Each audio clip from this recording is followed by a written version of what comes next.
ꯁꯤ ꯕꯣꯔꯣꯏꯁꯦꯀꯣ ꯍꯥ ꯑꯦꯄꯜꯗꯧ ꯇꯧꯗ꯭ꯔꯥ ꯌꯥꯝ ꯆꯥꯎꯗ꯭ꯔꯥ ꯁꯤ ꯕꯣꯔꯣꯏꯅꯤ ꯕꯣꯔꯣꯏ ꯑꯗꯣ ꯁꯤꯁꯦ ꯁꯤꯒꯤ ꯑꯃꯨꯛ ꯁꯤꯁꯤꯅ ꯆꯥꯎꯋꯦꯗꯅ ꯑꯁ ꯌꯥꯝ ꯊꯨꯝꯃꯦꯁꯦ ꯁꯦꯝ ꯆꯥꯕꯒ ꯆꯞ ꯃꯥꯟꯅꯩ ꯑꯗꯨꯒ ꯁꯤꯁꯤꯅ ꯃꯆꯥ ꯚꯦꯔꯥꯏꯇꯤ ꯁꯤꯁꯨ ꯑꯃꯨꯛ ꯊꯨꯝꯃꯦ ꯁꯤꯅ ꯑꯃꯨꯛ ꯑꯆꯧꯕꯁꯦ ꯑꯆꯧꯕꯁꯤꯗꯒꯤ ꯁꯤꯅ ꯑꯃꯨꯛ ꯊꯨꯝꯃꯦꯗꯣ ꯈꯦꯠꯅꯩꯁꯤ ꯑꯃꯨꯛ ꯆꯥꯎꯕꯁꯦ ꯈꯦꯠꯅꯗ꯭ꯔꯥ ꯊꯣꯏꯊꯣꯏꯕꯤ ꯍꯥꯎꯇ꯭ꯔꯥ ꯅꯣꯏ ꯍꯧꯖꯤꯛ ꯆꯥꯏꯗꯣ ꯍꯥꯎꯋꯦ ꯑꯗꯨꯒ ꯁꯤꯁꯦ ꯑꯩꯈꯣꯏꯒꯤ ꯍꯩ ꯌꯣꯟꯐꯝ ꯍꯤꯟꯗꯤ ꯉꯥꯡꯕꯒꯨꯝ ꯘꯩꯅꯤ ꯌꯣꯟꯕ ꯑꯩꯈꯣꯏꯒꯤ ꯖꯥꯂꯤꯗ ꯍꯥꯞꯄꯗꯣ ꯉꯥꯡꯂꯤ ꯉꯥꯡꯂꯤ ꯇꯧꯕꯗꯣ ꯑꯗꯨꯗꯤ ꯌꯥꯝ ꯍꯥꯎꯇꯦꯗꯅ ꯑꯗꯨꯒ ꯁꯤꯒ ꯌꯥꯝ ꯈꯦꯠꯅꯩꯌꯦꯕ ꯁꯤꯁꯤꯅ ꯁ꯭ꯋꯥꯏ ꯁ꯭ꯋꯥꯏ ꯁ꯭ꯋꯥꯏ ꯂꯥꯎꯕ ꯑꯩꯈꯣꯏꯒꯤ ꯀꯩꯅꯣꯗꯧꯅ ꯃꯨꯊꯠꯂꯕ ꯑꯦꯄꯜꯗꯧꯅ ꯍꯥꯎꯕ ꯌꯦꯡꯀꯣ ꯌꯦꯡꯀꯣ ꯑꯦꯄꯜꯗꯧꯅ ꯇꯧꯕꯅꯦ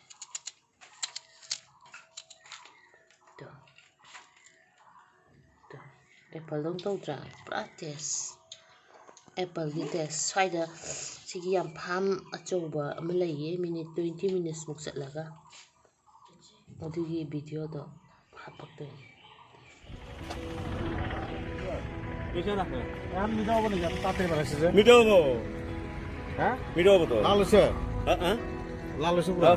কেজি কত 50 টাকা স্যার 50 টাকা হবে 30 টাকা করে নেবে হ্যাঁ না না 30 টাকা করে বস 30 টাকা করে বস ওই বল দাও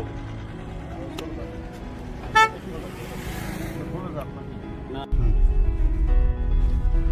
বাগন ভিডিও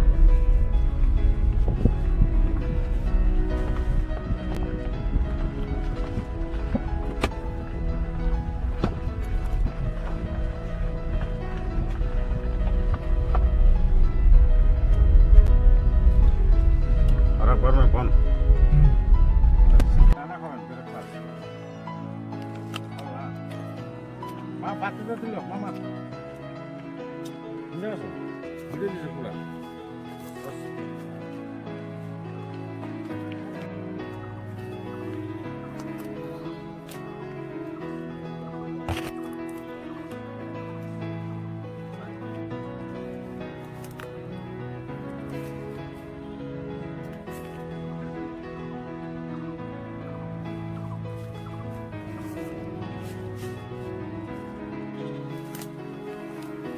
Certo?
पूरा मीठा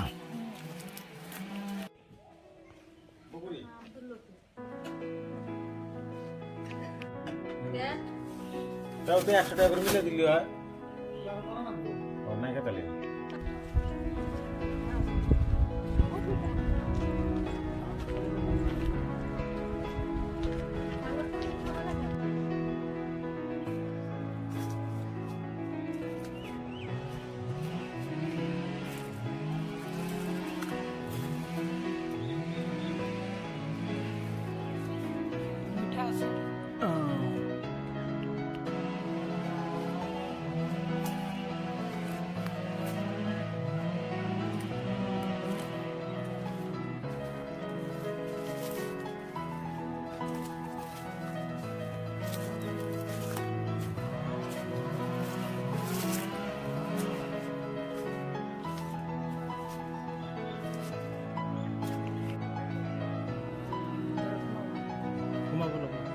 कुमाई हे फल्लो बोला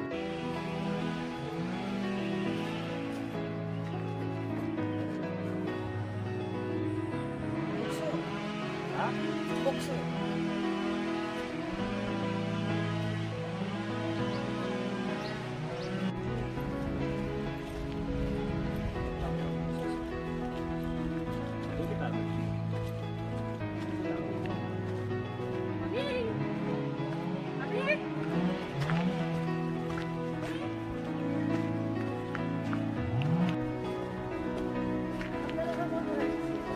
ढलेगाव